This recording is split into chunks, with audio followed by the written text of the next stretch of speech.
like a family. And we work really hard on recruiting the right type of person, only hiring the right type of person, training them really well, and then putting them into a positive energy restaurant. And keeping that positive energy through constant high-level engagement from people on the corporate support team as well as our high-level operators. And then there's this element, too, of like our employees will turn, when they're being trained, they'll turn to the person training. What's this place really fucking about? You know, and usually that person who's training is like, no, this place is the real deal. I started at X dollars. I make Y now. And general manager over there, he started at the same place you did, and now he makes $80,000 a year. This episode is brought to you by Restaurant Systems Pro. With excitement, allow me to introduce to you today's guest, founder and CEO of Just Salad, Nick Kenner. My man, Nick, are you feeling unstoppable today? I'm feeling unstoppable, man. Dude, I'm psyched to have you here. I'm really trying to move in a direction where my guest that I'm interviewing kind of steer the direction of Restaurant Unstoppable. And my guests have been talking about Just Salad. And just recently, Steven Solom was our most recent guest. He called you out specifically by name. We also had Adriel Labarsky on the show, episode 1026, who talked about what you're doing just in your efforts to be more sustainable and to Both be are like, green. this guy sucks. No, man, everyone loves you. And like, honestly, Just Salad has been on my radar for a while now, and I'm excited to have you here. I cannot wait to dive into who you are and how you got to where you are today. But let's get that motivational, inspirational, ball rolling with a success quote or mantra. What do you got for us? Yeah, I mean, our mission is our mantra, which is to make everyday health and sustainability possible. Love that, man. And that was your mission statement from 2006 on. Honestly, we didn't have a mission statement Oh, when really? we started. Our mission statement was to survive. No, I think Sounds all right. it was our mission without being an actual statement is what I would say. But it was codified as an actual mission statement, I don't know, probably 6-7 years ago. Got it. Wow. And I love that. I mean, sometimes I feel like these restaurants that get started, if you're getting started today, we compare ourselves to these organizations that have had time to find their identity and to crystallize their message and really get it out there. And so if you're thinking to yourself, I don't even have a mission statement yet, and you're like 3 or 4 years into this, Yeah. it's never too late to start one, but like, you know, what's going through your mind? Yeah, I mean, I don't think it's necessarily natural sometimes to have everything formalized from day one. And things change over time too. Things change. I mean, and also when I started, it was 2006. The restaurant industry was not even close to being as professionalized as it is today. I always joke, like, I don't think we might have lasted a few months had we started the way we did then now. Oh, in terms of like COVID or No, more like the competition and the execution is much right. better now, honestly, Right. than it was. I 100% agree with that statement. And I say it all the time. Starting a restaurant today isn't the same as what it was 5 years ago, even 10 years ago. Yeah. The Less industry- forgiving. Right. Because there are other places that are doing it so well Right. overall. Right. Like the Just Salad in 2006 could not even come close. And that's to what we're com- here to talk yeah. about today is the evolution of Just Yeah. Salad and your evolution as an entrepreneur. And I mean, you correct me if I'm wrong, but you were like basically straight out of college. Yeah, I mean, I had been working in finance for about 2 or 3 years, and I was working on a trading floor in Midtown, New York. I thought that's what I wanted to do, and yeah, I mean, I'm happy to dive into the kind of evolution Right. of how it started. Well, I or- saw that you went to Colgate. Is that Yeah, correct? yeah. So graduate from Colgate. Yep. That was 03. 03. What'd you go to school for? I went for what did I go to school for? Drinking and no. Me too. No, I mean, I studied international relations and political science, and I loved to learn, but I really didn't have this. I didn't know what I wanted to do during college. Right. I don't think most people do. Like, what Yeah. 18-year-old has a clue? I was always jealous. Yeah. I mean, and those people had it was like, I want to study the biology of the ocean, or, I want to be a doctor. But most people did not. Right. have a set path, and I was one of them. Yeah. I think that's most people. So like at what point in your journey you're like, I want to do restaurants? Like when did that come into frame? Yeah, so I had been working in finance for about 3 years, and I was a junior associate at that point. Had a decent job at that point. I was actually the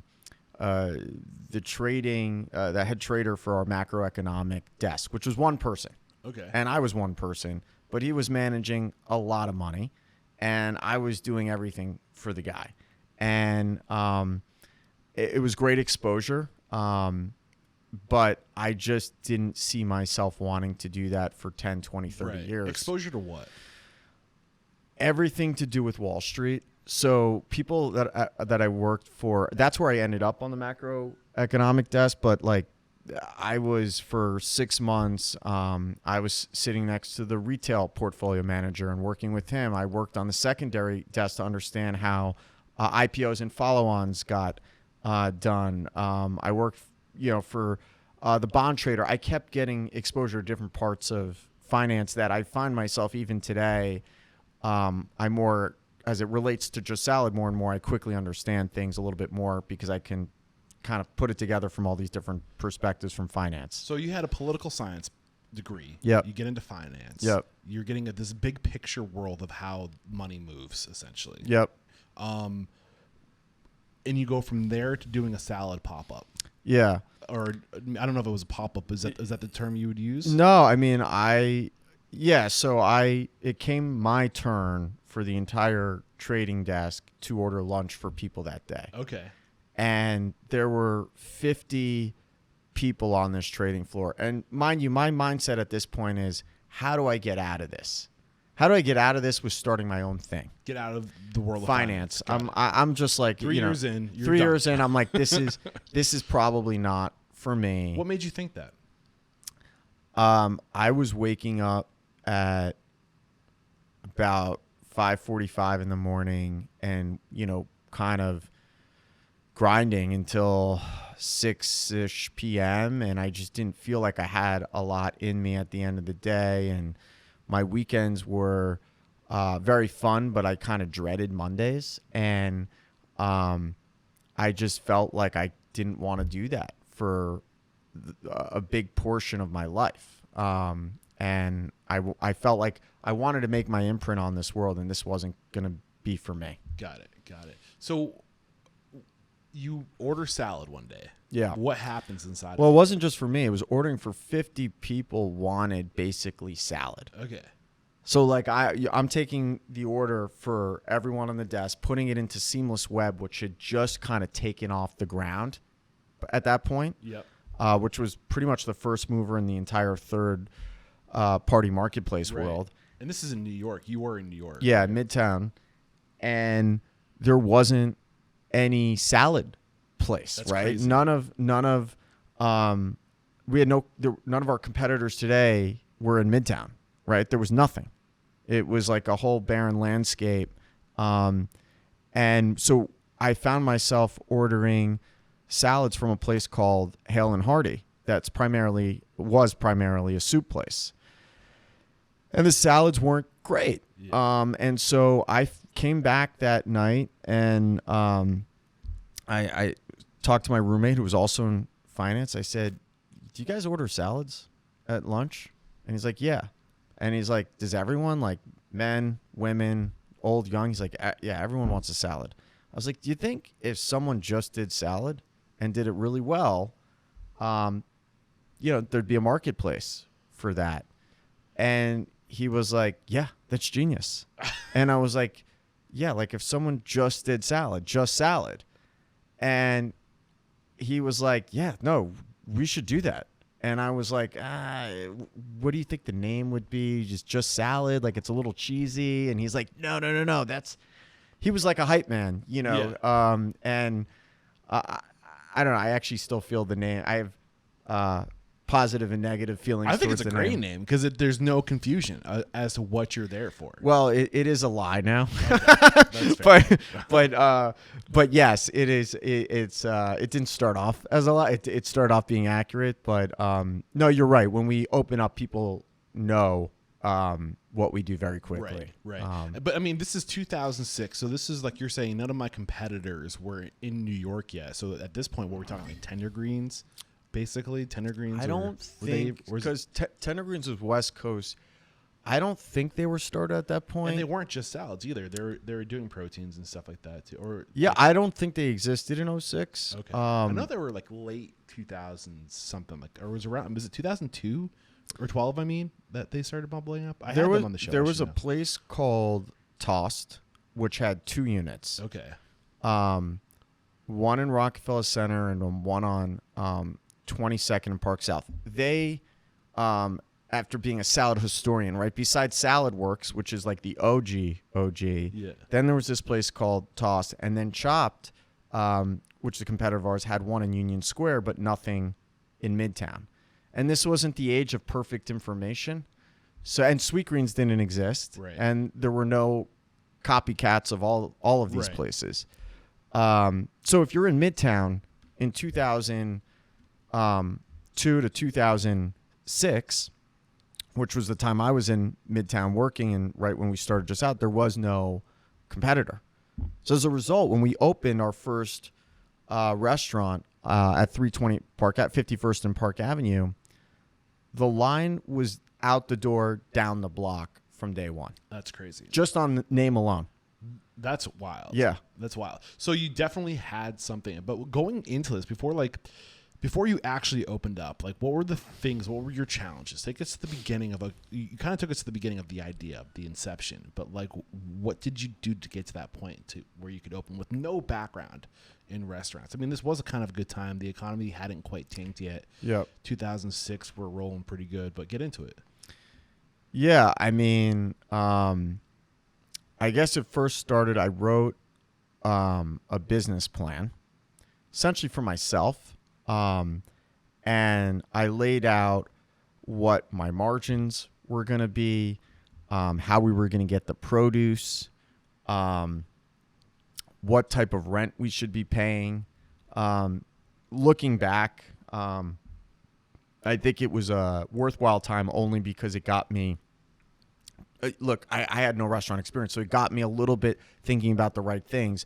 But the second we opened, the business plan obviously went in the garbage. So at that point, it was really write a business plan. Most of the investors were the people that worked with me. Well, I was going to say, you kind of had a good network of people to get money. Yeah. All these people on the trading floor, a lot of them, between me and my business partner, we were able to raise about $275,000 each. Wow. So $500,000. Yeah, little over 550. Yeah. Okay, wow. Yeah. So get into that was actually one thing I wanted to touch on, is how to raise money, because with a finance background, I'm assuming you have some good advice there. So if you aren't friends with a bunch of investors, what advice do you have for raising money? Well, I think you got to know what your limits are of what's possible within your own network. Like I had actually, before Just Salad, there were other, like I said, I wanted to start other things. So my co-founder and I, we had wanted to start a rental storage facility in college towns because we thought, that was a really good entrepreneurial idea at that time. And we put, a small business plan together and realized pretty quickly we needed to raise like $3 or $4 million. Right. And we just didn't have that ability within our network and at that age to do that. So we kind of realized like we probably can raise maybe $500,000, $2 million just from like the people we know. And yeah, we were lucky enough that what we were raising capital for touched everyone that we knew. So they were like, yeah, of course this is going to work. Yeah. I didn't have to sell them on it. There was already a pain point that they were experiencing. They couldn't get Just Salad. Correct. Yeah.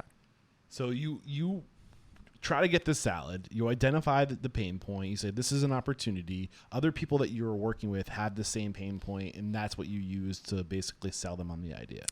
Yes. I mean, yes, but honestly, we didn't. I've never been a great salesman or capital raiser. I mean, we've for someone in our it's been around for 17 years, and as successful as we've been from a business perspective, I've done a horrible job at raising capital, but it's actually been a blessing because I haven't raised a lot. So why is that a blessing?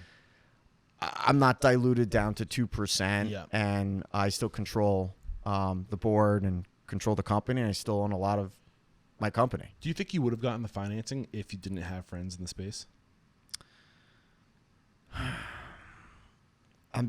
It's a weird question in my situation because I'm just not sure I would have done what I did. But had if I had a passion for a high-end hamburger place at that point, I don't think I would have gotten the fundraising. Right. Well, rightfully so, because who am I to be? I don't have a culinary background. Right. Well, that's kind of what's going through my mind. Even with salads, like you need a little bit more of a you need any kind of food and beverage background typically to get money to go start a venture. And from day one, though, we were partnering with a nutritionist and registered dietitian who was our, third partner at that point in the beginning. Okay. So you have this idea from this pain point that you experienced to do Just Salad. You have your business partner who's like the hype man. Like, do we mention his name or her? Yeah, Rob Crespi. Okay, Rob. And then at what point do you think we need a third person? Oh, pretty early on, we realized we needed someone with credibility and culinary know-how. So it was part of the business plan. Got it. And was this person in your network already, or did you have to go find this person? Found this person in the network. So I had spent a lot of time going to upstate New York to the Hudson Valley, and there was a restaurant called Gigi Trattoria in Rhinebeck that I really liked. And every time I'd go to the bathroom there, I saw on the wall all these plaques that the chef Laura Pensiero had with, being written up in Oprah magazine or Martha Stewart or whatever. And she was she is an amazing chef and has a great culinary background. She also just has a good brand and presence herself. And she was not too big that she was going to charge an arm and a leg, and but big enough to have some credibility. So she was kind of like the perfect size for a partner at that point. You mentioned her name, but I think I missed it. I'm sorry. Laura Pensiero. Got it. Thank you. So first it's you and Rob. And Yeah. then you said we need somebody with culinary chops who knows the wellness vertical as well. And that's how you found Laura, because like you said, she was kind of getting established. She wasn't quite there yet. She was within reach. Correct. Yep. So what came first, raising the money or building the team? It kind of happens simultaneously. So it was putting the business plan together, getting her on board with the caveat, of course, we have to raise the money. Right. How did you get her on board? Because you didn't really know her, did you? I had been to a restaurant. I had met her once, which I don't remember if she remembered me or not. But I went into a restaurant. I showed her the business plan. I pitched her on it. And I had a conversation with her about whether she thought she would be the right person to help. At first, she was like, I'm just not sure I have the time. And I kept pressing, and I kept kind of keeping her up on the progress. Oh, we found a great site, and looks like we're almost more than halfway there on the money. And at some point, she was like, okay, I'm in. And there was no money exchange. It was small percentage of the company from day one. And she was in. And it was, we would not have been able to get off the ground without her. Did you get coaching on how to structure that organizational, like what percentage each person gets? Like, what advice do you have on that? Because I think a lot of people get in trouble here. Yeah, that's a good point. I mean, both my co-founder and I had dads that had been in business successful for a long time. So there was their input, from a contract perspective. There was our lawyers' input. And then there was, I think both of us had a tendency growing up to just try and keep older, successful people in our network to just lean on. Yeah. And it was just calling some of those people and kind of bouncing ideas off of them. Yeah. So you said that you gave her a small percent. I don't need you to share actual percentages, but is that like, did you have like so you have your income account, right? Cash is coming in from that income. Was there owner's pay or profit? Like, how did you guys structure things? So LLC. Got it. And in the beginning, there were 2 classes of stock, one for the 3 founders and then another for angel investors. And You said 3 classes of stock? 2 classes. 2 classes. Thank you. And one with voting rights, one that had 0 voting rights, which were the angels. And we basically divvied up the between me, my founding partner, and the chef. There was no money coming out of the business. Mm-hmm. There still is no money coming out of the business. Everything is reinvested to open up more locations. Got it. So you have, this is some good stuff that I never got. You said 2 classes of stock, 1 class for voting, 1 class non-voting, but essentially just cash flow. So basically, if you're coming into the voting, you're probably sweat equity, I would imagine, or putting in a lot of money where you have more at We risk. put up no money. We didn't have any money. You didn't have any money. Yeah. Any money we had was being used towards paying rent while we weren't having income. Yeah. In between leaving the jobs in finance and starting this. Okay. So is that for the $550,000 that you raised was going towards all towards the construction of the first Wow. location. So you didn't have any operating capital once you were open. You basically, the cash that was coming in from day one kept you guys going. Correct. Well, good thing you had a line out the door, right? Yeah. The other thing that I'm thinking about too is with salad, the other benefits. Well, one, you're doing one thing really well. I'm a huge evangelist for that idea of just stay in your lane, be the best at one thing, Yeah. and own that one thing. But I feel like with salads, you probably didn't have that much overhead. You don't really need equipment for salads. Yeah. You don't need a hood and a fire suppression system. However, there are a tremendous amount of SKUs, and fresh product. So there are, like, if you look at a Chipotle, I don't know, it's probably 25, 30 SKUs. We have 3 times that amount. So there are a lot of different types of products we're bringing in, and combinations that you have for your salad. So when you're saying SKUs, you're talking about ingredients. Yeah. Got it. Well, but yes. So with the nature of what you're doing, you have a lot of different types of ingredients coming together. Why is that a challenge? So more things you have to bring in from a supply chain perspective to make sure you have ample supply. And then it's just different things that you have to train to prep, and different things that you have to find a place for on the topping assembly line, and different things that you have to make sure you're holding at the proper temperature, and just different things that you have to make sure you don't run out of for the customer. Right. So the more ingredients, more problems, you know?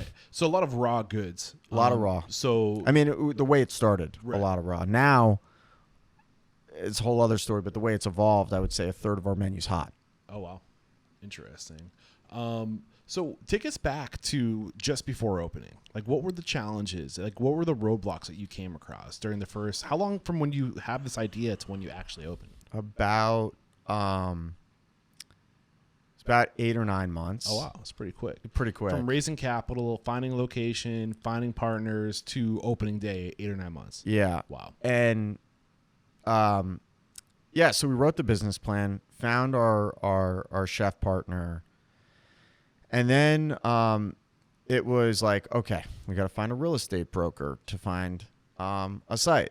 And then we've got to get a architect lined up that can help us design this. I'll never forget, that was literally Googling Chipotle and Jamba Juice architect, 2 concepts that were fast casual in New York City at that point that I thought had their shit together, for lack of better words. And up came New York Design, which was a New York City architectural firm that they worked with at that time. And then I called the founder, Giuseppe Anzalone, and pitched him what I was doing. And it really is pitching at that point. It's not like, hey, I want to give you work. Right. It's like, hey, will you work with me? Right.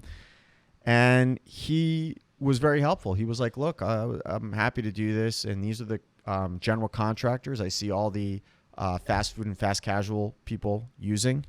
And so then from there, I had my contractors to bid out. I had my architect, and eventually we found the actual location. I think one wrench that in the Just Salad story that others probably didn't deal with is while we were testing our products from a culinary perspective in the disposable packaging, I became like pretty turned off at the amount of waste we were creating and said we're going to open with a reusable bowl. And that's where we're going to serve everything in, and we're going to give customers something free to come back and reuse it. Interesting. So was it just like the packaging waste that had you stressed out? Yeah, I mean, back then it was these clear plastic clamshell bowls that were pretty substantial. Yeah. What do you mean by substantial? Like they were just big. Yeah. It was like a lot of plastic, a lot. Right. That I think is unique to the bowl and salad category, right? If you get a hamburger, the packaging associated with it isn't generally as substantial. Right. But this was It's usually a piece of paper. Yeah. Yeah. Yeah. Yeah. So, you have those ketchup packets. So you're trying to be green, but your carbon footprint is greater than, well, maybe not because beef's carbon footprint's so big, but the packaging. Packaging, you're right. Food wise, it's very non-intensive, but from a packaging perspective, it's very intensive. Right. So from day one, the reusable is a huge part of your story. I think it's a unique selling proposition. Yeah, if I was a better storyteller, I'd be like, I had a vision to create a closed loop sustainable. Yeah. And I definitely want to unpackage that, but I feel like we're going to spend a lot of time there. So before we open that door, sure. You said you went to this designer, your architect, and from there, he kind of gave you a list of people that you could start working with, generally contract out. Did you end up working with this designer, or did he just give you a bunch of information? No. He was our architect for, I want to say, the first 10 projects we did, nice. 10 restaurants. So, I think there's a lesson here to like have somewhat of a budget. I wouldn't be surprised if he took up a lot of your budget. $500,000. I mean, no, not. I mean, and maybe he should have, because in the sense that like we could have had a better designed restaurant. I mean, he wasn't. He was an architect and engineer, so what he was really good at was creating construction documents for chains that already had their design. Right. So part of, I think, his appeal is, here's my opportunity as an artist to actually come up with the design instead of just taking it and regurgitating it and fitting it into these spaces in New York City. I mean, where I was going with the original train of thought is like just going to people who do what they do, right? And not being afraid, because you might not have, in the back of your mind, you might be thinking, I can't afford this person. But can you afford to go and try to do everything on your own and then not do it right the first time because you're cutting corners trying to save money?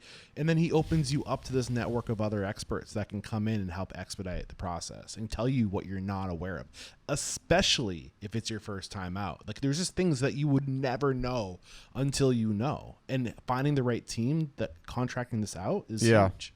Yeah, it's a fine line.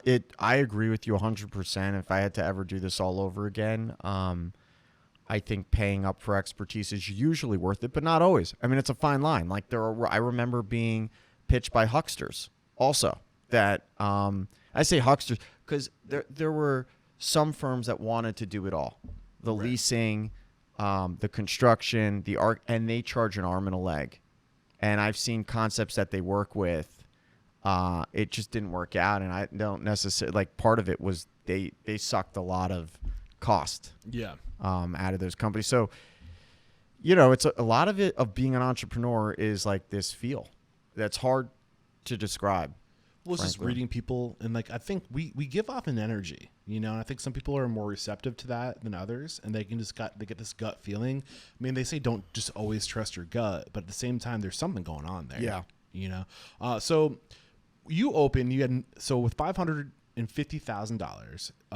You open after 8 to 9 months of from idea to actually doors open. Yep. I mean, were there like any really tough times before we talk about actually opening? Like what were like the biggest challenges that you Pre-opening? Yeah. I would say the biggest thing was we couldn't find a lease or space that we liked. Really? So it almost didn't happen. There was a point where I turned to my co-founder and said, like, I don't think we're going to find anything affordable to open, because at that point we were like, we could only do 300 or 400 salads a day. Okay. Was our estimate. And all these leases are like $20,000 a month. Manhattan was red hot rent back then. And right as we were about to give up, we were literally showing a former women's shoe store in Midtown that was 1,000 square feet. Very small. I mean, our average store is twice as big now. And we're like, okay, we can afford this one. And it was like kind of like main on main for Midtown office. Got it. Was the space speaking to you, or was it kind of just like the location was speaking to me? The location was like, this is exactly where we need to be. And I knew when I looked at the location, I was like, there was not even a question that people were going to be lining up for what we were doing. Was this another gut feeling, or were you looking at like hard variables? It was a gut feeling based on me being the customer. Got it. You know, I'm a customer in Midtown. I'm 24, 25, which is a really good age to have a sense of where things are and are going. Got it. And I just felt like me, all my friends, and I know like the people ordering that are older than me, the people that are going to come into the workforce that are younger, they're all going to want what we're specializing in. Got it. We just have to execute. Got it. I think this is a good spot to take our first break to thank our sponsors, and we'll come back and talk about what the early days were like. We have to interrupt today's video to let you know that right now, Restaurant Systems Pro is offering a no strings attached 60-day trial that will help you improve your systems, increase your profit, and find better work-life balance. All you have to do is click the link below. All right, we are back. And in your story, 8 months have elapsed. You from concept to actually opening your doors, which is pretty impressive if you ask me. What was the actual first rendition of Just Salad? Like what did it look like? Was it a salad bar? Was it a counter? Like what was it? It was Chipotle for salad. Okay. That was kind of the our muse, so to speak. Got it. So you walk in and you say take us through the process. Is it like a base, choose your green? Chipotle for salads with Jamba Juice colors, okay. Unfortunately. Yeah, it honestly, the format hasn't radically changed. Okay. So you'd walk in and you could pick from different types of lettuce, pick from your toppings, and then you would get your salad chopped at that point. Okay. So midway through construction at Just Salad, we had discovered that there was a place called Chopped in Union Square and became enamored with these Mezzaluna knives. And so we added that midway through construction, which in retrospect was a mistake, but at the time it looked really cool. And we thought it was great. So yeah, that was pretty much it. Why was it a mistake? It creates a massive mess, the chopping, and the product. Every time you put a knife to something fresh, it just gets less fresh. Okay. And I think when we finally removed chopping in 2018, the product got significantly better. So that's 12 years in. Yeah, no, it was longer. It was a long time. Years? It was a long time, yeah. 2006 to 2018, you said? I mean, that's a whole other story, but there was basically a moment where I was like, I need to simplify everything. And we went back, got rid of the commissary, got rid of delivery guys, got rid of shopping. We'll come yeah. to that. Okay. Sorry. We'll come to that. No, Sorry. you're fine. I'm the one that's pulling back layers. All right. So you're basically, like it's kind of like choose your base and add your toppings as you go. And Yep. then you would chop it up and then put a cover on it and hand it over. But actually something that we talked about from the very beginning, from your conception, you wanted to take out like your own bowls. We wanted a reusable bowl. And yeah. you did that from day one. Day one. What was going through your mind? Take us through the idea of, like you said, you saw this waste. Yeah. You wanted to combat this issue with waste, but like, was there more to it than that? Yeah, I mean, just very quick on the reusable bowl. Before we open, I had this vision, and my one of my best friends from college, a guy named Viraj Puri, who ended up starting Gotham Greens, which is a hydroponic greenhouse for produce. I went to him and I said, I got this idea. What do you think? What do you think we should give the customer? And he basically came up with the idea of like, just give them a topping. Give them a topping and they'll come back. And he was not living a zero waste lifestyle, but in 2006, he was very cognizant of waste, more than even myself at that point. And so he was very helpful in creating the incentive plan. And then I had to make it. And so my godfather was in the toy business, and I went to him and I said, hey, I have this vision. I want to have a reusable bowl that's colorful, that's both for marketing, so someone knows that someone's eating out of a Just Salad salad, similar like what the Starbucks green straw that was in my mind. Right. I want to have a container that signifies that reduces or eliminates waste. He said, I got a guy you could speak to, and all you need is to get a design done, an industrial design. So then I go on to Craigslist. I find an industrial designer in the Flatiron area. I still don't remember this guy's name, but I'll never forget. I show up at his place. He's working a day job, and he's like, come by at 8 p.m. Come by to his office at 8 p.m. It was, I don't know whether it was like a big tech office, and we just sat there for an hour, and he came up with a design.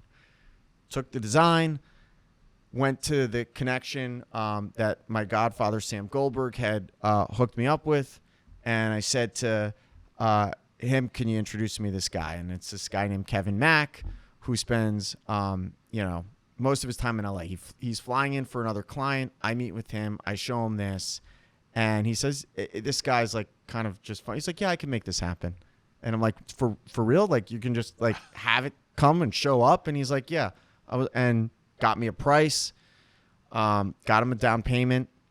The shipment of bowls came the day before we opened. Wow. Yeah. We almost had to keep delaying opening until they came. And then when it came, by the way, how many bowls did you order? I totally messed up. It was, I don't remember the amount of bowls, but it was probably half a 40-foot container, and they brought it to the restaurant. Half a 40-foot container. More bowls than would fit in my entire restaurant had I only dedicated to the How storage many of square the bowls. spaces? 1,000? So I had to call our distributor at that point, which was Imperial Dade, and I had to beg them to take shipment, and I think they did because they felt bad. Oh man! So you had a 40-foot, like basically like truck. Yeah, half a truck full of bowls. How many bowls is that approximately? Oh man, if you had to guess. 25 to 30,000. Damn. And how much do these cost you per bowl to produce? Close to $1. So that's pretty good. I mean, and you're giving these away, right? So for the first, in the beginning, yes, day one they were free. Yeah. So, but kind of some of the hot words you dropped on us, or the terms you're using, incentive plan. Like you knew from day one that you needed some type of incentive plan. I don't think people think like that. Like why? Like what was going through your mind? Like how was this idea of an incentive plan even in your head? My co-founder was like, no one's gonna bring back these stupid things. Like he wasn't wrong, by the way. Like we'll get to that. Yeah. But he was like, I don't see it. And I was like, they will. We just have to give them a little reason to. And it's honestly just getting in the head of the consumer, right? Like people for lunch are very cost sensitive, especially in office areas because it's a repeat purchase. So if you can make people feel like they're getting a little bit of a deal it really does sway the way people act. And so, yeah, we gave a free topping, and that was the way I thought people could justify to themselves it was worth bringing back. But he was right. I mean, when we open, I would say 80 to 90% were being thrown out. And the reusable bowls only save carbon, save plastic if They get you reused. reused at least once. Okay. After once, it's basically carbon neutral. Got And then it. every time after that, you're saving plastic, saving carbon. No different, by the way, than a reusable beverage container, right? Or reusable bags, which is a whole other story. Reusable bags, I tell my family, stop taking reusable bags. We have 1 million. You have to actually reuse them like 20 times for it to actually make sense from a carbon perspective. So, so we quickly adjusted like a week or two. I'd be lying if I don't remember. It was a week, 2 month, or 1 or 2 months, somewhere in that range. I saw these things being thrown out all over the street on New York City, and it really did break my heart. And I was like, okay, we've got to have a disposable option, but we're keeping the reusable option for those that care. Got it. So how much time elapsed from the reusable only to reusable and disposable if you don't? Anywhere from 2 weeks to 2 months. So that was kind of one of my questions too. When people came in, if they didn't want to take part in the reusable program, like, and they didn't have a bowl, like, are you just like saying like, sorry, no salad for you? Or no one was really, they weren't complaining. Okay. Everyone was like, oh, this is great. I have this bowl. That's cool. But like a lot of people were just like, but I'm not going to reuse it and I'm just throwing it out. Yeah. People They didn't catch on to why. It was more of like and if they knew why, they still didn't care. Okay. And that's where when we went to the disposable option, we charged $1 for the reusable bowl because I wanted people to feel somewhat invested so they weren't throwing it out. Got it. So was there a period where the whole reusable thing started to kind of like take foothold? And like, I mean, I guess like, what are the biggest lessons from all this? If we're looking at Just Salad as inspiration, as like we could be making a better effort to reduce our carbon footprint, and like this is such a great idea. Like, why not have our consumers just use the same bowl? Like, such an easy solution. You got to incentivize. That's the lesson. Okay. Like I see brands try it all the time, and unless you're giving away something for free, it's probably not going to work. I've seen, unless you make it so easy, which, MealPal, which is like this third party marketplace for getting pickup meals, they've introduced a reusable program, and they make it mandatory. Right, so if you pick up and we work with them at Just Salad. If you pick up your crispy chicken poblano through MealPal at Just Salad, you'll get it in a reusable container, and when you come back to the restaurant, you can drop it off. And so that it either has to be so accessible and so easy, or there has to be a real incentive. So the incentive, you were charging $1, but the incentive that you would give your consumers was free topping? Essentially free avocado, which is what most people get. Got it. So they get one free topping or a free avocado. Yeah, one free topping, including avocado. Including an avocado. Yeah. So 2 free toppings? No. Like one free topping, which also includes toppings like avocado, which is probably your most expensive, one of the more expensive. Yeah, it's such you can get any free topping you want that we have at Just Salad, other than an animal protein. Got it. When did that really start to like become very aligned with who Just Salad was? Like I feel like you hear the name Just Salad and people go, oh, the reusable bowl company. I mean, pretty early on, people identified us with the reusable bowl. And I would say,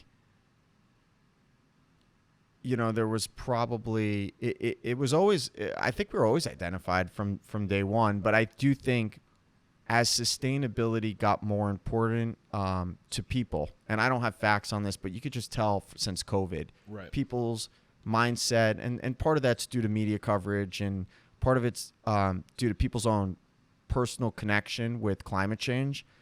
you can see people care now, and yeah, people reuse their bowl more. I think now. there were a lot of documentaries watched during COVID-19. Yeah, man, that's right. Whatever it is, It's enlightening. Yeah, I'm happy it took. I'm happy people care more about Earth for sure. Especially, it was so frustrating. Like maybe like overnight, everything went from like delivery and takeout only. So like this carbon footprint kind of like people. I mean, I don't know the numbers, but I'm assuming the carbon footprint went up with COVID-19, even though people weren't necessarily traveling around as much. But like at least with like consumer packaging, people weren't moving around as much, but food was moving around more. Yeah, I mean, the carbon footprint overall went down, but based on just automobile and airline use, energy use alone is by far the biggest mover. But for food and packaging, it probably was worse. Yeah. Yeah. So back to the early days. I mean, if there's any piece of advice that we should know if we're interested in doing the packaging before we move on, like get that out now. Like in terms of having like reusable packaging, like what are the things that you know now that you wish you knew then that has not come out? From a reusable perspective, you need an incentive. Yeah, I mean, I would give them the option is another one. Yeah, make it easy and give them an incentive. Would be the biggest thing. Yeah. Any challenges that come along with that are worth? Yeah, I mean, we had to spend a lot of money on a mold. $25,000 at least. Yeah, it was. I think it was 40 or 50,000. Oh wow.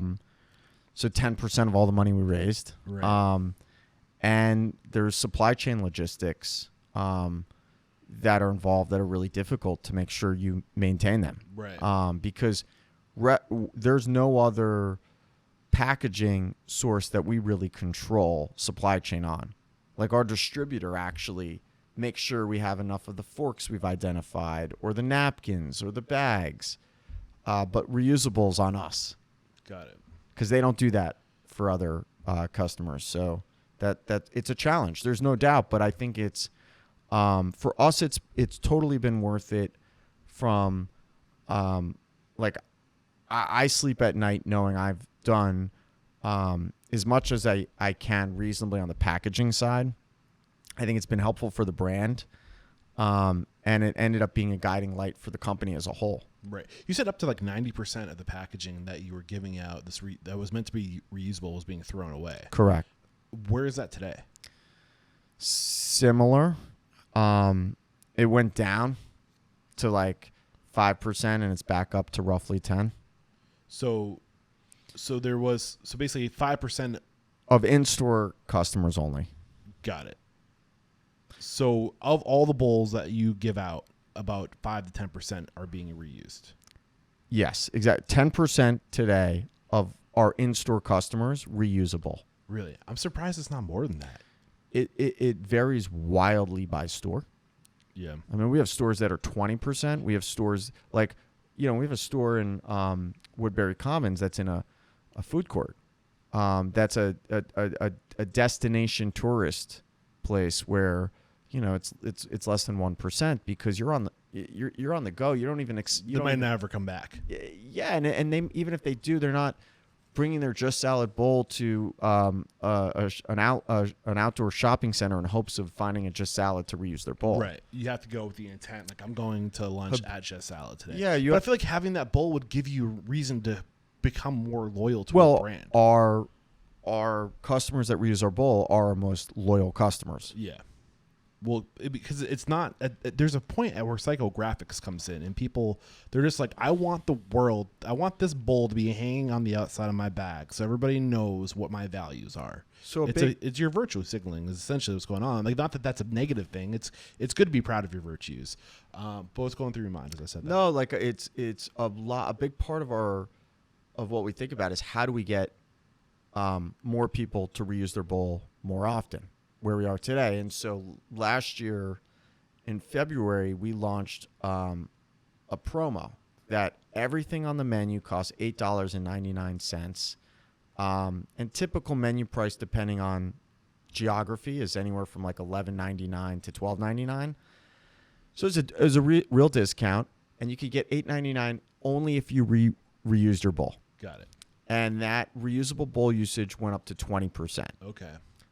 and then it dipped down slowly over the course of the year back to 10. So you think it's just consumer behavior? We're just so used to having things like taken care of for us that we just can't think to bring a bowl with us? Is it behavioral? Part of it, look, I don't reuse my bowl 100% of the time because when I'm in the office, I reuse my bowl. It's easy. But there are times where I've got a meeting, and we're based in Midtown, New York here. I've got a meeting downtown, and I'm racing up, and there's a Just Salad in our office building, and it's like I skip out. Like I could take the extra 10 minutes to go up the elevator, grab my bowl, come back downstairs, but honestly, I just need food. I need it fast, and I want to eat it in this. If I'm feeling like eating it, Just Salad, and I get the disposable packaging. Thankfully, I reuse my bowl more than not, but there are times it is not always possible. So that's where making sure your disposable packaging is sustainably good as possible is important. Right. Got it. All right, we can stop talking about bowls. Okay. Not every day I get to talk to somebody who like launches these initiatives, and I think it's really inspiring. So, I mean, you're 17 years in at this point, right? Going on 17 years.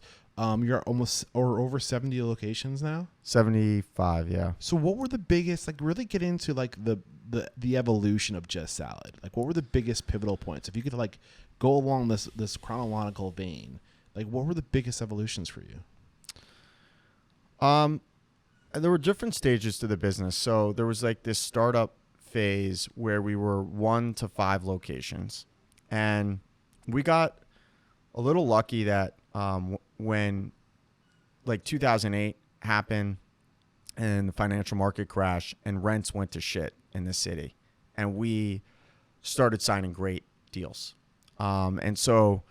You know, we kind of got to 5 great locations quickly, and what is quickly?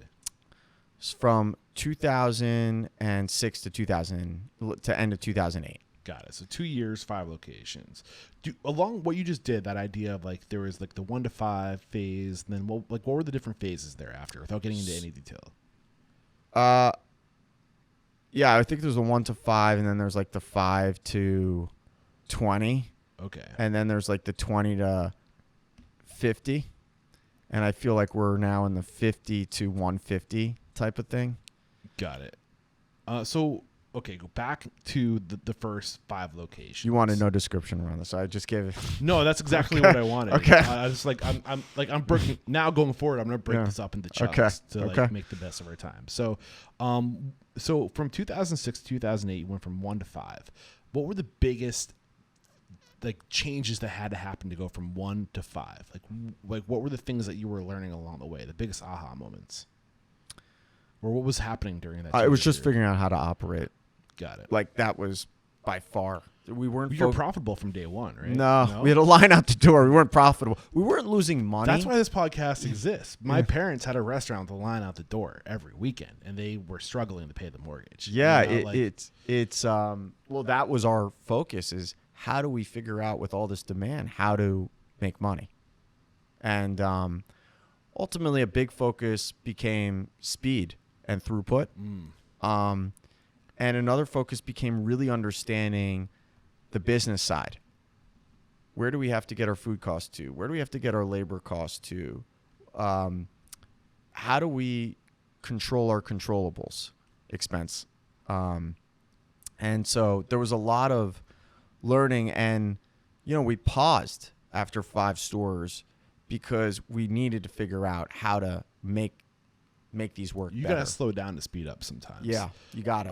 And I think you could argue too. I mean, I think you say after 2008, you go from the 5 to 20. There's another period of having to like, what's the organizational structure? Well, that's the whole thing. So after for what we were doing, I felt like we could muscle 5 with me and my co-founder, and we had a bookkeeper, and we had a chief information officer, which is it's its own story. And a CIO, someone really smart who just wanted to be along for the ride, thankfully. But that was it. right? So we then had to realize, okay, we need people that know how to operate better than me. We need to hire someone in marketing. We need someone in HR. This is getting real now. Like, you start to create departments with literally single people. We need someone in supply chain, right? And it happens organically, at least in our case. It was never forced. It was never like... Well, when you just start to realize, if I only had this. Exactly. Yeah. If I only had this one person, and wait a second, if I had one person in supply chain at this point who's making, I don't know, like 70 to 80,000 a year, do I think they could save the company more than twice that? Yes. So they're investments. People are investments, and we started to make those investments because as you get bigger, it's easier to have those investments pay off, right? You have one person in supply chain overseeing one store. Well, that's not going to pay for itself. No, but it helps you scale because now there's one person who that's all they do. Sure, but we didn't have the benefit of having all this money in the bank to say, let's make this investment before it actually could pay off. So yeah, how do you close that bridge, that going from not having the money in the bank to like having it, and then where I'm going with this? Like, how do you make that happen? How do you make things happen when you don't have the resources to make it happen? Yeah, it's still the same thing today. We have like one person in catering. If we had a second person, do we think we have the amount of territory and locations that person can come on and generate X dollars of revenue, produce Y EBITDA, and is that going to be a decent amount more than their cost? And the answer now is, we're now in, we used to be so New York City and Chicago focused. We now have 17 restaurants in Florida. We're in Fairfield, all over Long Island, New Jersey, Connecticut. Maybe we should have someone cover these outer markets ASAP so we can provide catering for these other markets. And so it's a bet. Yeah. And that kind of simple logic and rationale is used for a lot. So measure and track. If that's what it's called. Yeah. But when you're making these bets, you gotta you're taking a gamble, but then you're paying attention to the numbers to find out if that investment is paying off. Yeah, 100%, and pretty quickly. Right. So from 2006 to 2008, you go from 1 to 5 locations. That's pretty impressive. And you said during that time, you're thinking about how do we make more money? So you're thinking about speed and throughput. So you're really just refining the systems and the processes in the few locations you have to get them ready to the point where they can scale, like where you're squeezing as much juice out of this thing as possible. Yeah, and just creating the systems too, right? And making it also for our employees, there was a realization of like in the first 5, it was like we were around, we were training without trying to train. Yeah. And there was an understanding. Yeah, training through just like your physical osmosis. Yes, exactly. Yeah, and so it was like now we have to create a training program, and we have to have refine recruiting and hiring, and then after 5 stores, it's creating a culture in the restaurant. So a lot of it gets formalized, I guess you could say. What did you learn about throughput and how to increase throughput? I mean, I know it's specific to your concept, but I sighed because I was way too focused for way too long on it, and to a detriment. I became obsessed with seeing how many customers we could get through at lunch. And in the beginning, there's this balance of throughput, right? Like, I really don't want to waste customers' time. I still get crazy when I see in a restaurant people waiting for their pickup orders, or a line out the door and it not moving. It's kind of a fuck you to the customer in a way. Like, you're not investing in their time. But then I went the other way too much, and it was like, we need to get them in and out in like 3 minutes. And then you're just rushed as a customer, and you don't have a good experience, so you don't come back. Right. And so it was trying to find that balance, which I think we found. It took me probably 12 years. What's unique about the balance that you found that works for you? You never want to make the customer feel rushed. You just want to have enough employees so that you can naturally get the customer through the line in a quick way, but they don't feel rushed. So what are you doing with your employees that differently, or how did that evolve, that employee element of things to make the customer not feel rushed? Figuring out staffing more, right? So, but doesn't that increase your operational expense? It does, but finding that right balance of when you add an employee, you're getting X customers more. You're increasing this much throughput during this window of time. And realizing that the difference, I'm just making this up, of doing 100 customers in an hour versus 115 is not worth it, because those customers won't come back, and they're not going to come to you earlier or later after the lunch rush because they don't enjoy the experience. So the difference of 15 customers you're saying isn't worth, like, get really unpackage that. So like the difference between 100 and 115 will be a bad experience. I guess these are fictitious numbers, but there is a point of where the speed becomes too much. And there's a point where you can only add so many employees to an assembly line without starting to bring down the operational efficiency. Yeah. I mean, I know every concept is unique, but I'm curious. Like, do you have one employee stay with that guest through the life cycle of their meal? That was a change we made though 12 years in. Okay. So what was it before 12 years? The topper passed to the chopper. The topper we had a lettuce packer who would hand it to a topper, who would hand it to an expediter, who would expedite it to the chopping station, who would then send it to the customer, who would then go to the cashier. Way too many steps.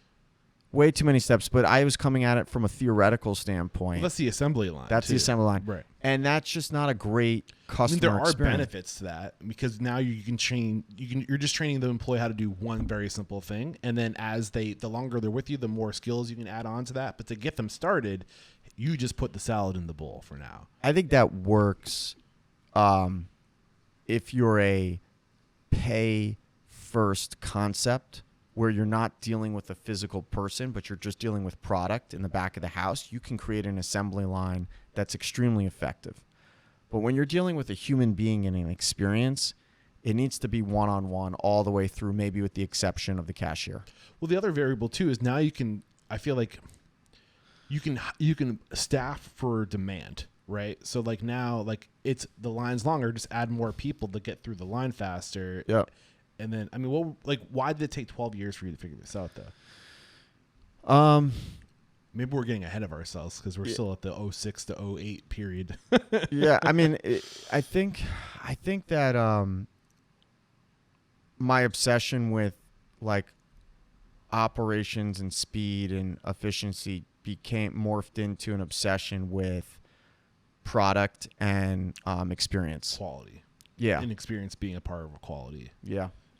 Product. So from 06 to 08, you go from 1 to 5. And that time spent on focusing on basically improving the customer experience, figuring out that you need to put a training system in place and remove yourself from the day-to-day. Yeah. That was kind of what was happening during that point. So in 2008, do you make this declaration that you're going to go from 5 to 20 locations in the next amount of years? No. We started just growing from cash flow. So I love that. Yeah, the 5 stores were producing a lot of money. And every time we'd get enough money to open a new store, we would. And that was happening pretty fast at that point. What % margins were you doing? You don't have to share the gross, but I'm just curious, what it was probably for a long time, it was roughly 15. That's awesome. Yeah. It was, yeah, and thankfully it's gotten better over time, but for a long time it was 15%. So it's better than 15 now. Yeah, closer to 20%. What about what's your answer for people who are listening to this and going that's not possible?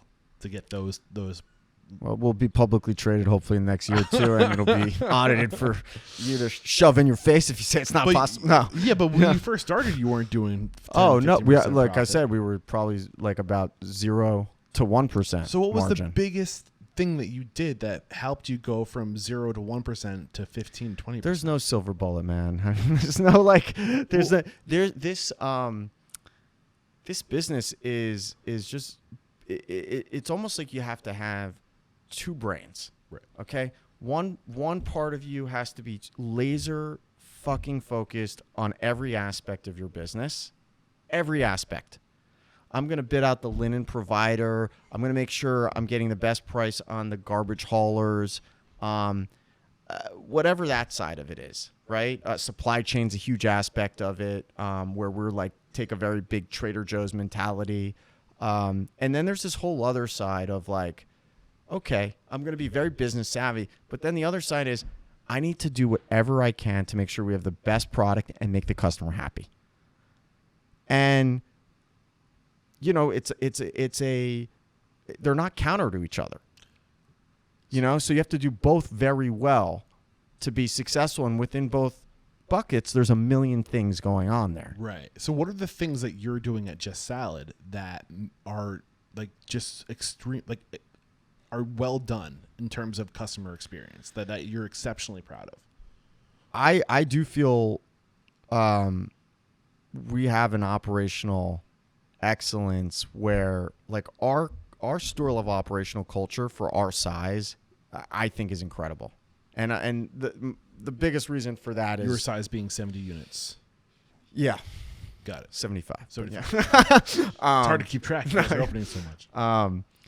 Yeah, I think our chief operating officer, our VP of operations, our operators in general, they all started either as line level employees or general managers at best. And as they've moved up, they have a tremendous amount of care and loyalty, and the relationship between myself and them is extremely non-adversarial, which I've had in the past with other operators. It's very like a family, you know, and we work really hard on recruiting the right type of person, only hiring the right type of person, training them really well, and then putting them into a positive energy restaurant, and keeping that positive energy through constant high-level engagement from people on the corporate support team as well as our high-level operators. And then there's this element, too, of like our employees will turn, when they're being trained, they'll turn to the person training. What's this place really fucking about?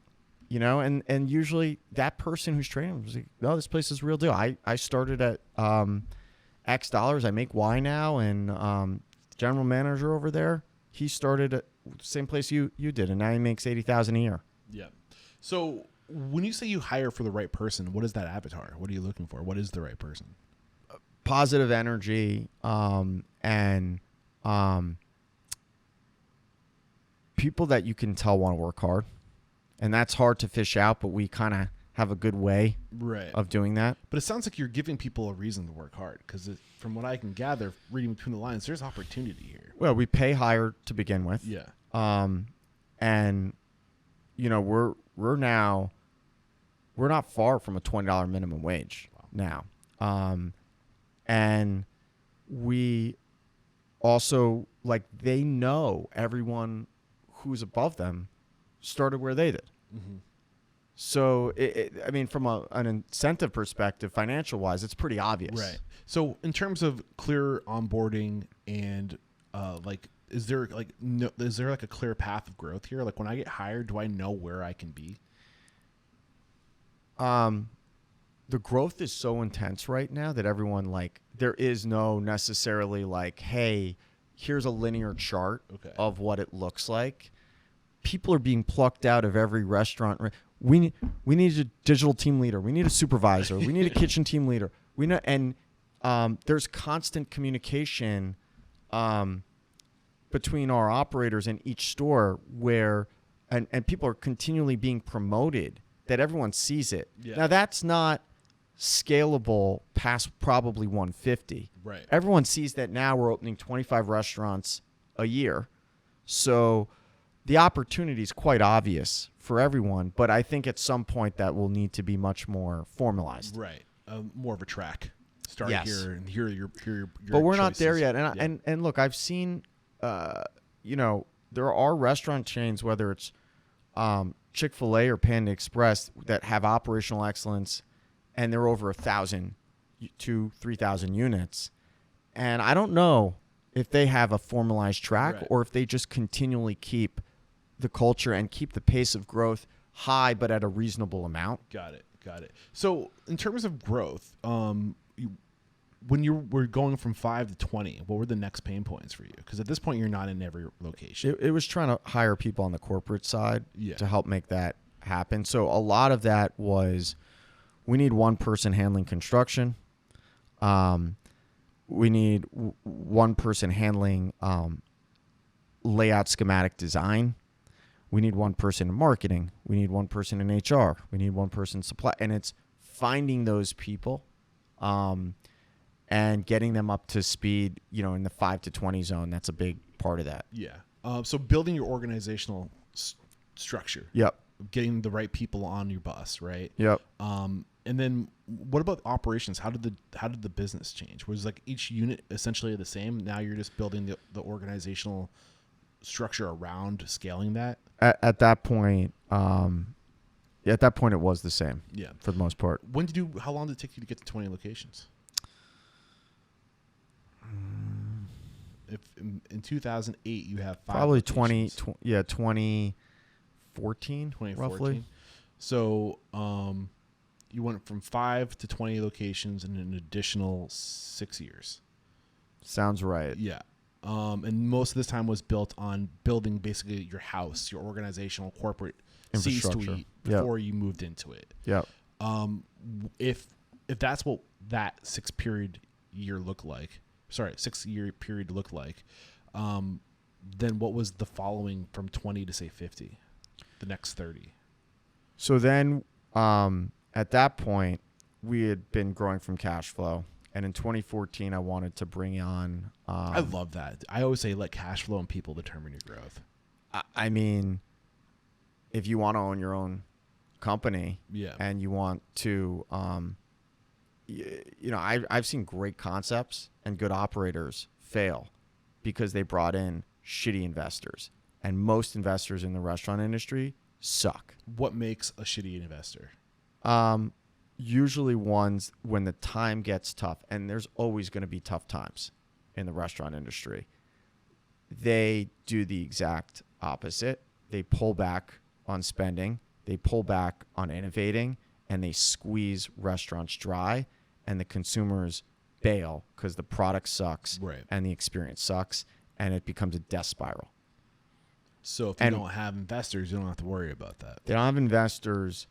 They have two things. One is hopefully they have enough cash flow to do it themselves if they get into tough times. And if they don't, they could bring an investor in at that time, which the investor at that point knows what they're getting themselves into, Right. and they're putting money on the balance sheet for the purpose of fixing. In terms of putting money aside, what do you recommend for do you have like a get out of jail free account that's just building, accruing cash flow for tough times?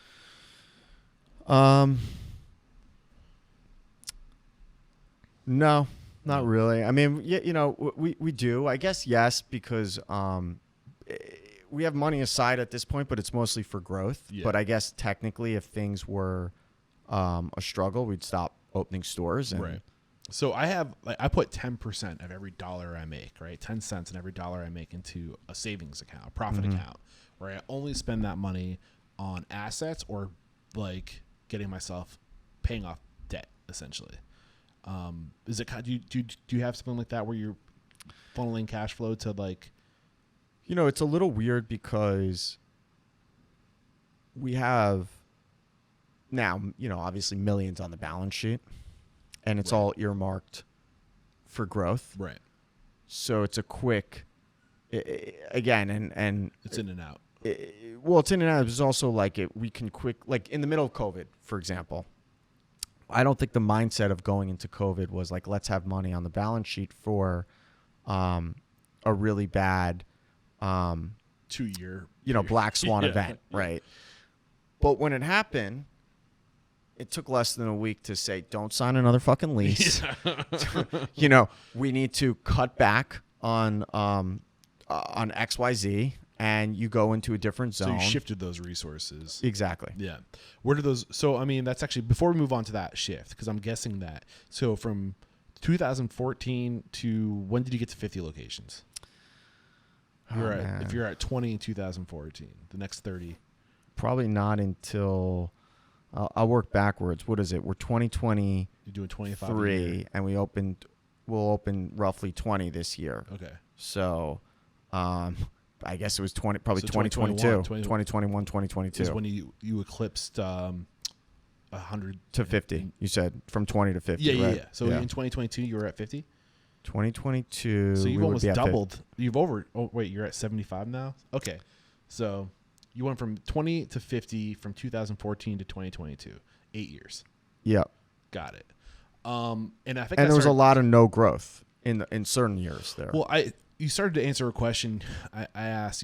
You were talking about finance, where you go from being cash flow, letting your own cash flow determine growth, to, and then I think I cut you short. I think were you going to investors at this point? Yeah. So 2014, we took on. At that point, I wanted help to grow. Why do you feel like you needed help? Because I had been growing in New York City, which I understood this market very well. But I wanted to go to a new market, and I needed help on understanding how do I find architects and contractors and the garbage vendor? How do I do this all over again in other markets quickly? And I didn't really want to sell stock. So I had a unique situation where I basically wanted to find an investor that was willing to buy into Just Salad by buying out angel investors and providing cheap, non-personal guaranteed debt. So you to have grow. investors, these people that invest in your organization, your angel investors. Yep. And then you went to other investors to say, pay off these angel investors, and then you will get their shares, essentially. Correct. So basically at that point I didn't want private equity. And I just wanted like a strategic investor. And so I, at that point, had read an article about Panda Express and had a lot of respect for their founders. And I felt that I needed a partner, whether it was them, Panera, or Chipotle, to provide us guidance. Got it. And Panera and Chipotle were public, and there wasn't a lot of interest at that time. I didn't speak to them directly. That was what I was told. Yeah. And Panda Express basically got on a plane the next week, came to my office in New York, and we hit it off. You said that you had a lot of respect for Panda Express. What was it specifically? They were company owned with well over 1,000 units at that point, and they ran them really well from a business perspective, and they had a great operational culture. Got it. So did you end up working with Panda Express? So yeah, they came in and they gave the original angel investors 2 to 3x Wow. their original investment, and that was realized return, and original investors were able to keep, paper return was much higher. They were able to keep some of their stake in. Some sold zero, some sold everything, but overall they were able to basically buy out a majority of the angel investors. Got it. And that was to get you to 50 locations, and this is 2016. Is that what we said? 2014. Sorry, 2014 to 2022. And then it sounds like in like 2022, you kind of had like another shift. Is this when you went to become a B Corp? No, I mean, yeah. So I would say, 2022 was another shift. And I don't think honestly it has to do with being a B Corp. B Corp is kind of a result of the work that we've put into making ourselves more institutional, kind of taking all the efforts that we've made from a sustainability perspective and being able to obtain the certification. Got it. But you did the work, you might as well be recognized for doing that. it didn't. I mean, B Corp did change how we track what we do. Okay. And there was a lot of effort and really hard work by our former Chief Sustainability Officer, Sandra Noonan, and our Supply Chain Director, Alex Harden. They spearheaded that. Got it. Got it. I think now is a good time to take our second break to thank our sponsors, and we'll be right back to talk about kind of where you are today, what it looks like, and where you're headed. Cool.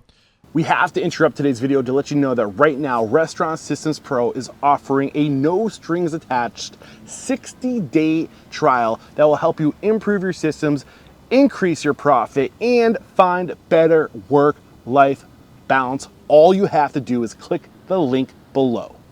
We're back, and I really would like to spend the rest of the time talking about kind of where you are today and where you're headed. It's kind of like how I like to wrap up each conversation. So on that note, we were talking about how you became a B Corp, and that was basically like you were doing all the work anyway. Like you're going through the motions to be sustainably minded and to be kind of like socially like minded, like to do the right social thing. So you're saying to yourself, if I'm doing all this stuff anyway, let's just track it and then get this, let's earn the benefit of being labeled a B Corp.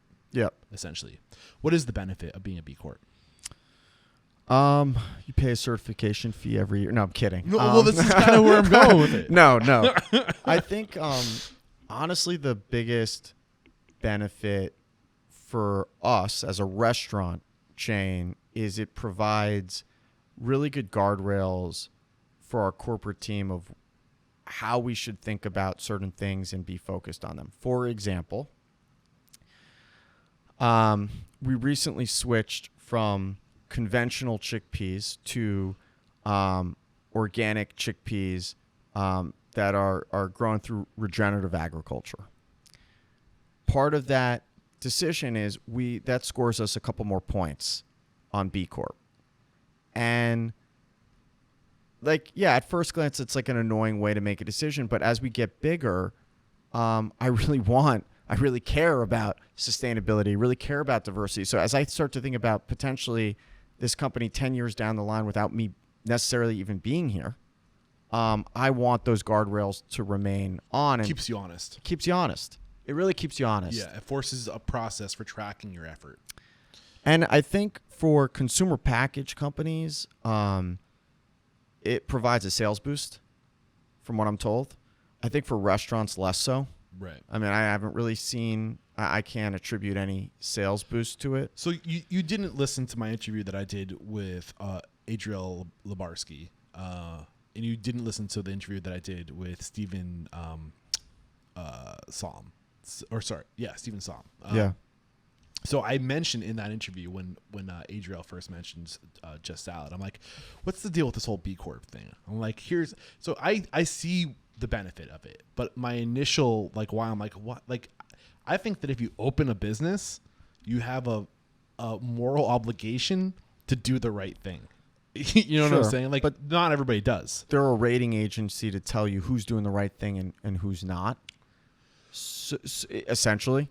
Right. So it's like, but that's the thing. Like, you could open a business, say you're doing the right thing, but at the end of the day, like, what's really happening behind the scenes? And how do you? Oh yeah, I mean, look, I'm sure there are B Corp companies that maybe aren't perfect, right? But I do think directionally, I would say if you're B Corp, knowing how stringent the process is, and it is intense,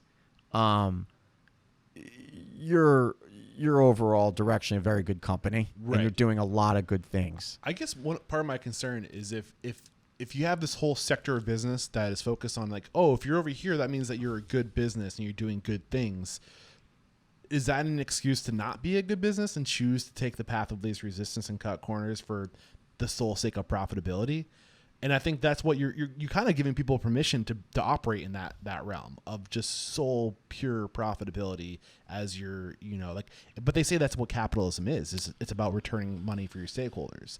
But that's also just somebody who said that this is the sole purpose of capitalism is to return money for stakeholders. Like that's just somebody's take on it. Sure. I have 3 kids, so it's like I have a soul as I look past 1 year of profit. And I also think the consumer's so sophisticated now that you can't really play games with them.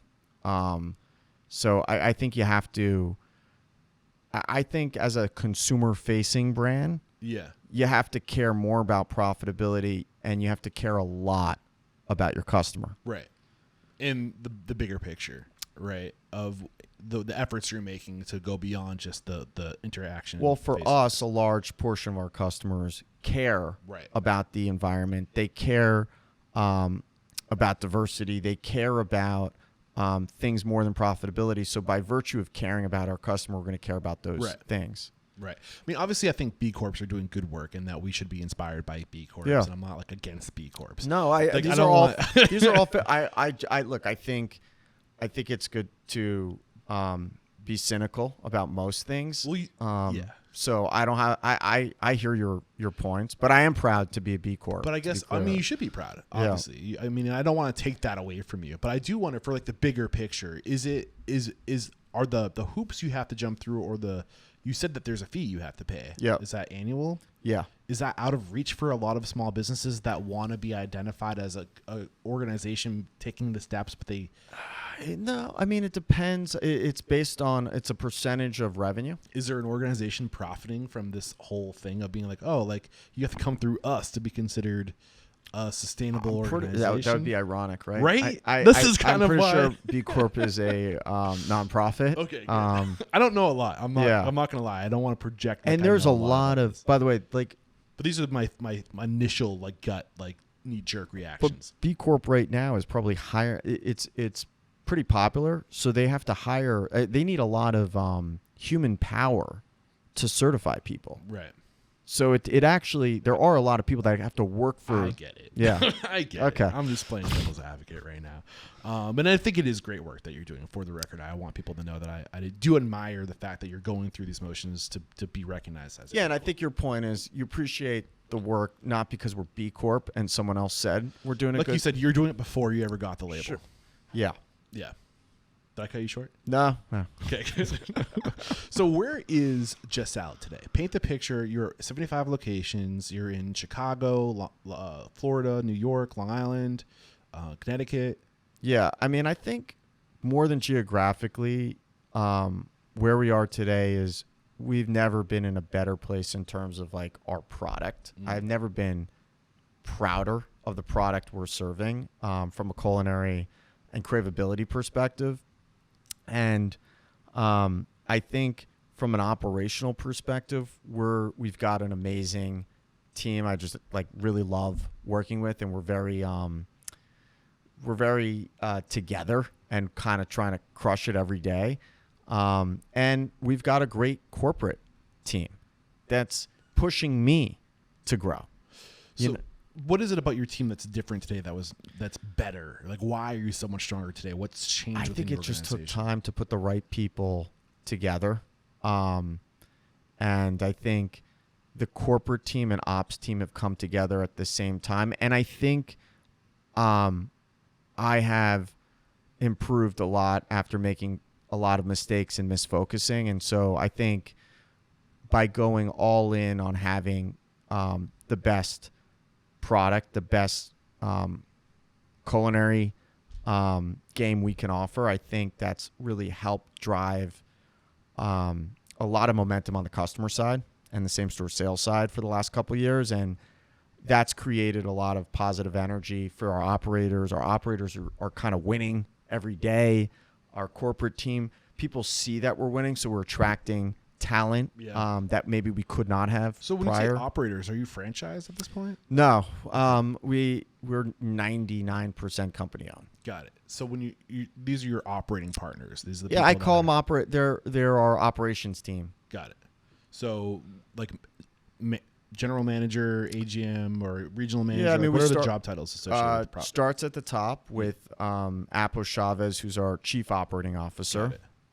Then our VP of operations, Lynette, and then we have under her we have a ton of district managers, which we call area team leaders. They oversee anywhere from 5 to 10 restaurants, and then we have our restaurant team leaders, which others call general managers, and then under restaurant team leaders, we have several different positions within the restaurant.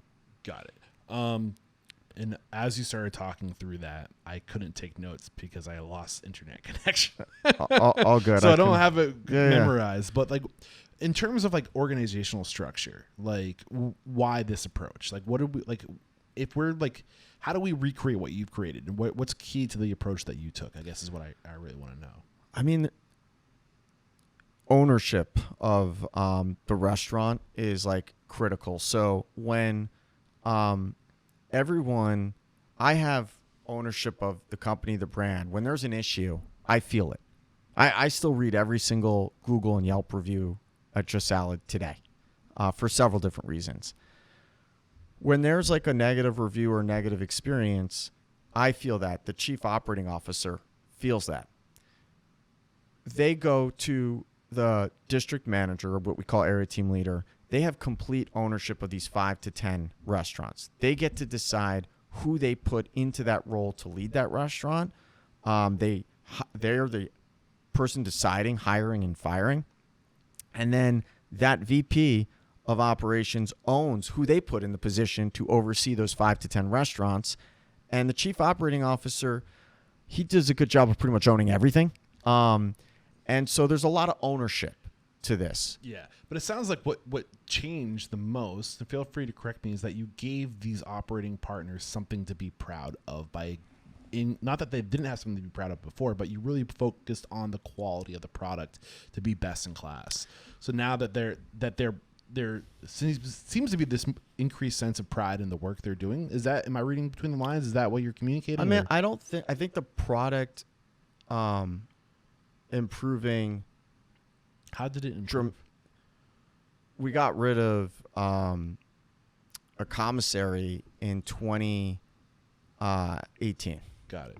And that's when you said you kind of shifted your perspective. We simplified. We got rid of chopping. We got rid of the commissary, and we brought all our cooking is now in-house, fresh multiple times per day. So, for example, there's nothing on the produce side that's brought in pre-cut. It's all prepped multiple times per day, fresh. On the dressings, we went away in the mid 2015 away from bottled dressing, and we make it fresh, house-made, every restaurant. And then on the protein side, we're now, as of late 2020, we're marinating all the proteins in-house overnight and cooking fresh multiple times per day. Originally, why did you think commissary was the way to go? I didn't think we could handle cooking in the restaurants themselves. As in, just like I thought it was too training? complex. Yeah. But by getting rid of delivery guys, by getting rid of chopping, And in some sense, getting rid of the commissary became way more complicated and caused more costs and time than it was saving. Yeah. So by simplifying operations, we could then put more onto operations in the back of the house. Got it. So when you made this shift in 2018 to bring everything in-house from scratch, what were your challenges? We did it. I mean, I think the first challenges was getting enough electric and investing in these really expensive double-decker convection ovens. And then once we figured out the physical part, it was just training. Got it. But I think that actually ended up being great because everyone really gravitated towards it and was like, Yeah. So like, how did bring this in-house change the culture? Like, what was going on internally? I think it's ironic because we started almost as a fast food company and evolved into an amazing restaurant. It's usually the opposite. I was going to say, you went the opposite direction. That's fine. Yeah. But what do you think's happening internally when people have their hands on things? Like, is there a different level of pride associated with the work? I think there is. Yeah. I really do. And I think people enjoy and love the product, and they want our customers to love the product. Yeah. We do have 5 minutes left. I do want to talk a little bit about technology because I'm curious, because you talked a lot about throughput, or not a lot, but you mentioned throughput earlier as being something that was kind of like an aha for you. Yeah. It's about, and I'm curious, did your app post 2020, I don't want to talk about 2020, but did your organization shift in a way to focus more on the digital consumer in terms of throughput and being able to basically reach as many people as possible? We were very well positioned for the digital transformation that took place. Like I said, I got into this business as a seamless web customer, right? So I'd always been, for the most part, pretty pro third parties. So like, you're calling our architects out of the, you can't do it all by yourself. Right. So together. we work well with Uber Eats, DoorDash, Grub, and we want to execute those orders as best as possible. So the physical layout of Just Salad, since 2018, 2019, involved a whole digital station for pickup and delivery. We had a digital team leader. All that happened was we shifted more resources from in-store employees to digital. But I would say the biggest thing is like we were a little late. Like in 2020, we realized we needed our app and our website to be better. It wasn't good enough anymore to have your own app and website. It actually needs to be really good. Right. And so in 2020, late 2021, we released a brand new app, which I'm really proud of. How does a restaurant develop an app? Oh man, that they can be proud of. Yeah, we had someone in house that had some experience. We hired a product manager, right, which is like what a tech company does to run a product. Right. And product being the app. Product being the app in our case, and we went out and we worked with outsourced engineers, which we still work with outsourced. Where do you even start to find outsourced engineers to build an app for a restaurant? The internet's a crazy place, man. Yeah, you can find anything. No. I feel like it's a very unique, I don't know, it's a restaurant. Oh God, app. You should see my LinkedIn. But like, is there like a company that you can speak to that you went to that develops apps that you would say, hey, like if you need a solution, check out this company. They were great for us. Yeah, I mean, we used a company called Bears Dev, which is, God, I think they're based out of Argentina, and they do really good work. I believe they've worked for like Shake Shack and other restaurant brands, but like everything else, it's like it's an entrepreneurial journey. You start there. I don't think we currently work with Bears Dev, and you kind of see how you can get better and more efficient. And eventually we brought in 2 in-house engineers, and we converted our web. And look, we could have gone to an agency and we could have done it for more money. But there were certain things we felt that we needed an agency for, and there were certain things we didn't. I think from a wireframe and design perspective, we needed to outsource that. But from an engineering perspective, we thought we could do it in-house. And I couldn't be more proud of the app, and then the web followed about a year and a half later. Got it. So what haven't we spoke about? We're actually at time. I want to respect your time. It goes by so fast, man. You're right. Once you get going, it goes by We're trying fast. to fit 17 years into I know. I mean, my show used to be less than an hour, and I was like, I can't do this any longer. I'm just going to go for a long format and make the most of it. So what haven't we discussed? Anything that wasn't mentioned before I start to ask you the closing questions? I think I don't know. It's a lot to cover. It's a lot to cover. Yeah. I think in terms of where we're going, I guess, that's the next chapter. So hopefully I'm on your show in a couple of years. I'd love to make that happen. You know I'm going to follow. Yeah. Give me a couple of years. It'll be boring if we don't let 2 or 3 years go by. Well, man, I would love to have a follow-up interview. Before we say goodbye, I do want to ask you just a couple more questions. If I were to walk into a Just Salad today and I could record something, a way you do something, something that's just something you're especially proud of that makes Just Salad unstoppable, what is that thing that we can like visualize and recreate in our own businesses starting today? I mean, I'll just tell you my favorite things reviews that I read are like, Just Salad makes it look so easy. But serving fresh, healthy, craveable food at our quality, but making it seem so easy. And I think that's the special sauce at a price point that is reasonable. And then layer on the connection that a lot of our teammates in our store really actually have with our customers. I think that whole combination of fresh, healthy, fast, craveable, it's like, it's simple, but it's really hard to execute. For sure. I've loved today's conversation, man. We wrap up every chat by having my guest. Actually, I almost forgot to ask you one of my favorite questions, and this is a doozy, so keep your ears open. If you got the news, you'd be leaving this world tomorrow. All the memories of you, your work, and your restaurants would be lost with your departure, with the exception of 3 pieces of wisdom that you could leave behind for the good of humanity and your legacy. What would those 3 nuggets be? Oh, I know it's a tough one. You're kind of wishing you saw those questions now, huh? Yeah. I mean, one as easy as I think, reduce your impact as much as possible on Earth. Wow.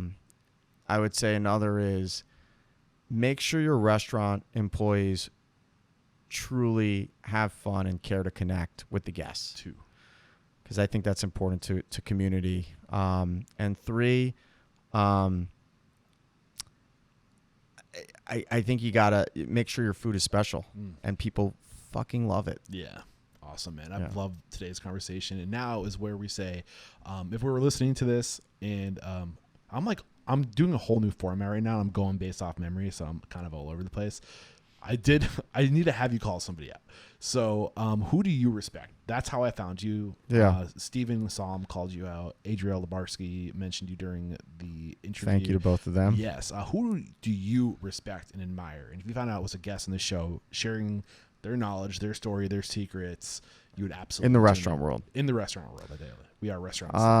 I feel like Andrew and Peggy Churn are they might not be, they're multi-billionaires now, so it might not be easy to get them, but they are, I mean, they've grown an empire and they've done it without private equity or any. I mean, they own 100% of the company.